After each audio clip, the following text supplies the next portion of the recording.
guest is back, you might say, by popular demand. When Lloyd Pye was here a few months ago, I never anticipated his very controversial views about the evolution of man was going to generate such a response. Well, he's back again to talk about that, and welcome back. Well, it's good to see you again. To be back. It's very exciting to be here. You know, who would have thought that talking about the evolution of man and creationism and Darwinism, I mean, I got calls for days after you were here. This really piques people's interest. Well, let's start with that, because most people either fall into the category of thinking that, creationism, God created the earth and man, or Darwinism, we all sort of evolved from lower life forms. And your research shows, in your opinion, that neither one of those are true. Right. I've done some extensive research. Well, the book is divided into 4 parts, as we talked about last time. In part 1, I go over Darwinism mostly, not so much creationism. If you believe, you believe. You're not subject to argument very much if you're a creationist.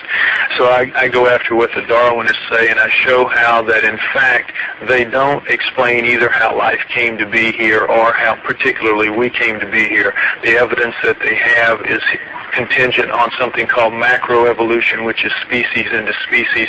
There's really no evidence for that. The creationists do make that argument, and I think they make it accurately. There is absolutely no evidence anywhere of true macroevolution, species into species. We have changing body parts, which is called microevolution.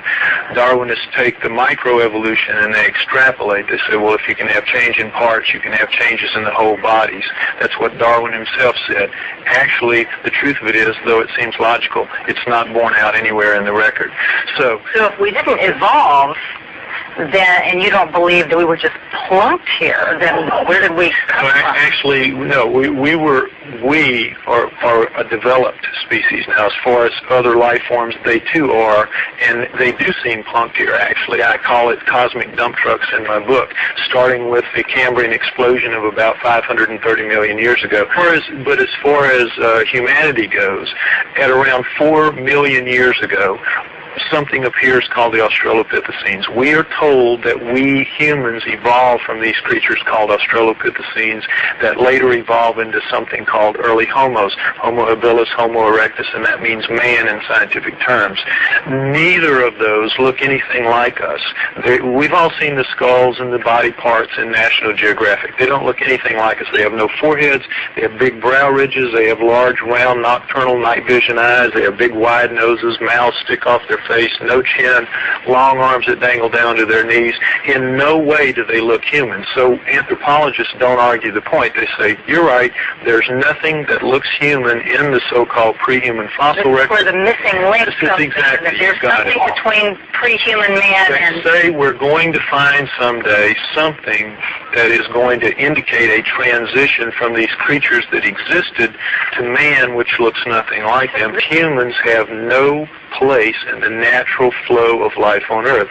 So then you have to ask the question, where did we come from? And in part 4 of the book, I deal with that, and I believe that the Sumerians, the ancient Sumerians, and what they had to say about it are correct. And what they say is that there's another planet in our solar system that was captured by our solar system as the solar system was forming. It is not in a counterclockwise circular orbit like the other natural planets. Because it's captured like a comet, it has a clockwise elliptical orbit of 3,600 years. On that planet, the Sumerians say, lives a superior race of beings known as the Anunnaki. They call the planet Nibiru. They call the people the Anunnaki. They're called the Anunnaki. The Sumerians, the first great culture that we have on the Earth 6,000 years ago, right out of the Stone Age, possessing over 100 of the first that we attribute to a high society. They're the very best of the ancient cultures, preceding and better than the Egyptian, Greeks, and the Romans. In their writing, the first writing, of course, they said that there's another planet in the solar system that they call Nibiru that was captured and moves like a comet in a 3,600-year orbit. Our own astronomers know it's out there. They call it Planet X. It has gravitational effects on the outer planets evidence. They can't find it because it's so far out. Exactly what the Sumerians say. The superhuman race lives? They say that on that planet the Sumerians do live another culture called the Anunnaki, and that in our past, in the past of Earth, at around 400,000 years ago, they came here to work, to do a job, which I go over in the book, and while here they decided to create a slave, to genetically engineer a slave, using the creature of Earth as a genetic base to make the new slave and servant better adapted to the planet than they were. That's us? That's us. Basically, the Anunnaki said in their writings that the Sumerians left behind, we shall make the Adamu. They called their slave servant Adamu plural, which comes down to us in the Bible as the Adam.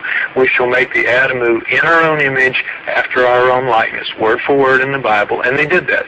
So no, we look like that we, the modern race of people, were genetically engineered by this superhuman race of aliens that came from other planets. And that we look like them. In the cylinder seals that we have, the 5,000 or so cylinder seals that we have out of the Sumerian culture, depicting gods and humans on the same cylinder seal at the same time, they always look the same. And this is why we only use 10% of our brains. They genetically engineered our brains. They gave us their bodies. We have, you will notice, we have tremendously reduced strength from primates. If we descended from primates, where did our strength go? Every primate is 5 to 10 times stronger than we are pound for pound. How did we lose 2 chromosomes? All primates have 48 chromosomes. We have 46. That is an awful lot of DNA. Where did it? If you read the Sumerian texts, the Anunnaki flourished from around 400,000 years ago. And by the way, they called where they lived in the Tigris-Euphrates Valley, the Eden.